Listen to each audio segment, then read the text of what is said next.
देश की राजधानी दिल्ली में इस वक्त मौजूद हूँ और 26 जनवरी गणतंत्र दिवस के उपलक्ष्य पर जो पुख्ता इंतजामात प्रतिवर्ष जिस तरीके से किए जाते हैं उसी मुताबिक इस बारी भी देखे जा रहे हैं। प्रधानमंत्री से तो राष्ट्रपति तमाम लोग 26 जनवरी पर नई दिल्ली में मौजूद होते हैं और दिल्ली के इंडिया गेट राजपथ पर जो परेड चलती है उसे पूरे देश और दुनिया के माध्यम से देखा जाता है।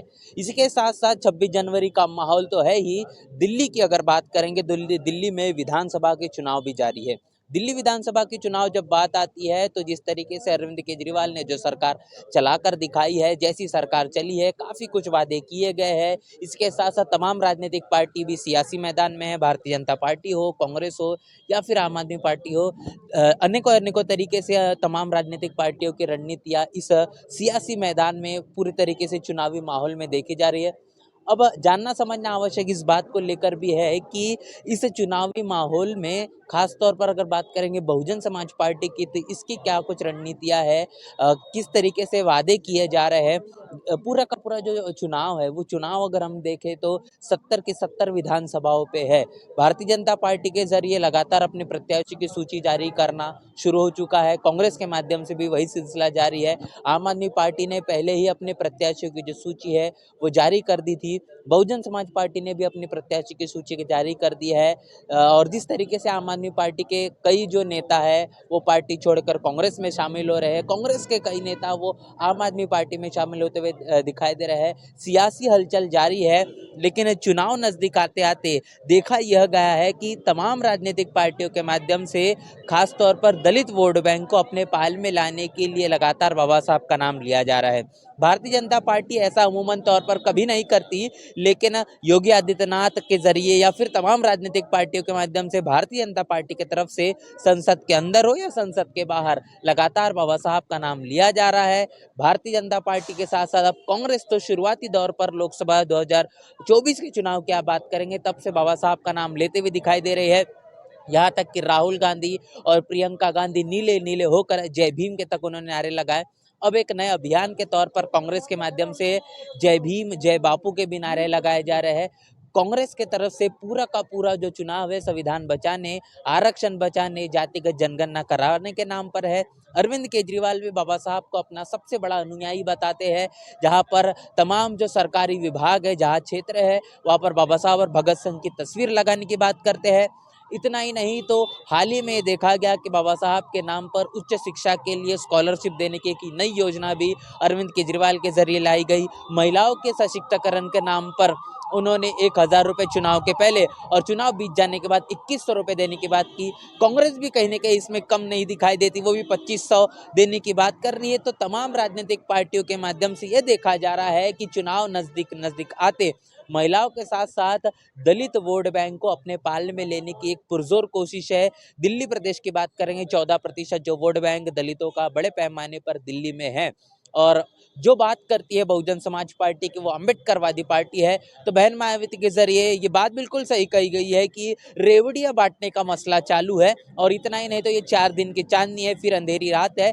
हर एक चुनाव के अंदर खास तौर पर देखा जाता है कि चुनाव आते आते बड़े बड़े वादे और घोषणाएं की जाती है और चुनाव बीत जाने के बाद राजनीतिक पार्टियों के जो बोलचाल है उनके कही गई तो तमाम जो बातें हैं वही कहने की कहते हैं कि हमने तो उस समय में जुमला दिया था।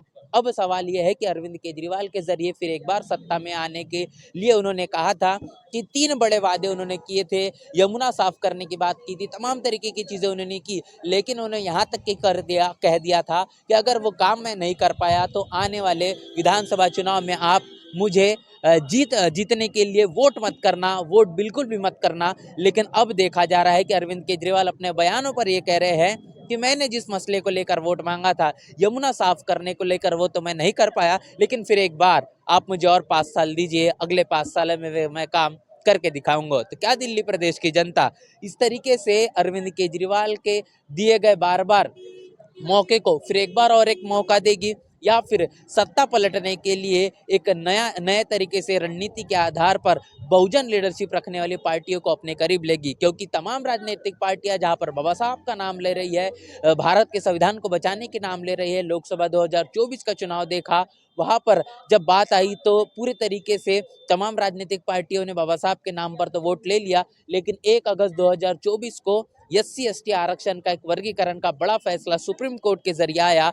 उस फैसले के बाद भी ये देखा गया कि इंडिया गठबंधन की तमाम राजनीतिक पार्टियों ने उसका बिल्कुल भी विरोध नहीं किया। तो ये मतलब साफ होता है कि वोट लेने के लिए खास तौर पर एससी एसटी नजर आते हैं, लेकिन सत्ता में आ जाने के बाद, सीट जीत जाने के बाद में वो तमाम मुद्दे कहीं कि दिखाई नहीं देते जो शेड्यूल कास्ट शेड्यूल ट्राइब के लिए, दलितों आदिवासियों पिछड़ों के हितों के लिए होते हैं, उनके संवैधानिक अधिकारों के लिए होते हैं। और इस बार भी फिर वही देखा जा रहा है कि कांग्रेस के माध्यम से उन्हीं तमाम संवैधानिक तौर पर जो मुद्दे हैं, जो बाबा साहब के संविधान को बचाने के नाम पर, आरक्षण के नाम पर, दलितों को भागीदारी देने के नाम पर, आदिवासियों को भागीदारी देने के नाम पर, उसी तरीके से कांग्रेस फिर एक बार वोटों को बटोरना चाहती है। लेकिन सवाल यह है कि जितने तमाम जो राजनीतिक पार्टियों के जरिए, जिसमें भारतीय जनता पार्टी हो, कांग्रेस हो या फिर बीजेपी हो या फिर आम आदमी पार्टी क्यों ना हो, ये सभी राजनीतिक पार्टियों ने किन किन प्रत्याशियों को सियासी मैदान में उतारा है। जब आप देखेंगे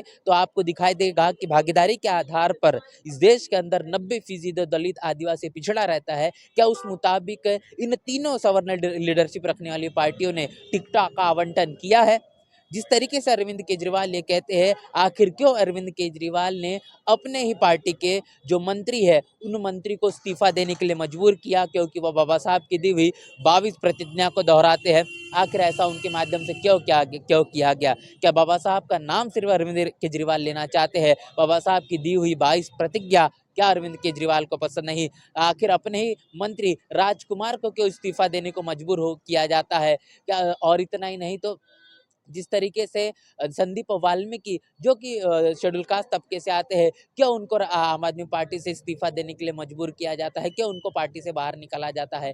ये चीज़ें बयां करती है कि अरविंद केजरीवाल के लिए जो बात ये कहना पूरी तरीके से सही साबित होता है कि हाथी के दांत दिखाने के कुछ और खाने के कुछ और होते हैं। ऐसे में अब बहुजन लीडरशिप रखने वाली तमाम राजनीतिक पार्टियां, जो कि अगर बहुजन समाज पार्टी की अगर बात करेंगे तो एक वक्त ऐसा भी था जहां पर बहुजन समाज पार्टी ने अपना 14% वोट बैंक लाया था। और इतना ही नहीं तो 2 विधायक उस दौरान बहुजन समाज पार्टी के पास में थे। एक बड़ा vote bank Bahujan Samaj party के पास में था। लेकिन समय के मुताबिक तमाम वोट बैंक वो बहुजन समाज पार्टी से समय के हिसाब से छिटक चुका है। लेकिन इस बारी दिल्ली प्रदेश की जनता का जो मूड है वो कहीं न कहीं अब बदलता हुआ दिखाई दे रहा है। बहुजन समाज पार्टी के ज़रिए तमाम विधानसभा क्षेत्रों से जो तस्वीरें निकल कर आ रही है, पूरा का पूरा जो सिनेरियो है, राजनीतिक जो हलचल है, बदल चुकी है। झुग्गी-झोपड़ियों में जो काम होने चाहिए थे, जो कि जीवन बद से बदतर हो चुका है, जो उम्मीदें कहीं कि अरविंद केजरीवाल के माध्यम से लगाई जा रही थी, वो उम्मीदें भी पूरी तरीके से उनकी चकनाचूर हो चुकी है।